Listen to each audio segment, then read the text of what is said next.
بسم اللہ الرحمن الرحیم۔ شروع اللہ کے پاک نام سے جو بڑا مہربان نہایت رحم والا ہے۔ حدیث نمبر 15۔ حضرت ابو ہریرہ رضی اللہ عنہ سے روایت ہے، رسول اللہ صلی اللہ علیہ وآلہ وسلم نے فرمایا، اللہ تعالیٰ نے 7ویں آسمان کے اوپر سے 7 بار لعنت بھیجی ہے، اور اس لعنت کو ایک آدمی کے لیے 3 بار دہرایا ہے، اور ان میں سے ہر ایک آدمی پر 3 بار لعنت بھیجی ہے، اور ان لعنتیوں میں سے صرف ایک ہی لعنتی آدمی کی ہلاکت کے لیے کافی ہے، اور وہ لعنت یہ ہے کہ اللہ تعالیٰ فرماتا ہے، وہ شخص ملعون ہے جس شخص نے لواطت جیسے فعل شنیع کا ارتکاب کیا۔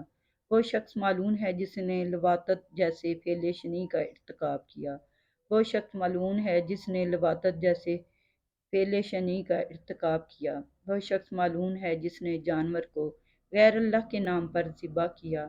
وہ شخص ملعون ہے جو اپنے ماں باپ کی نافرمانی کرے۔ بسم اللہ الرحمن الرحیم۔ شروع اللہ کے پاک نام سے جو بڑا مہربان نہایت رحم والا ہے۔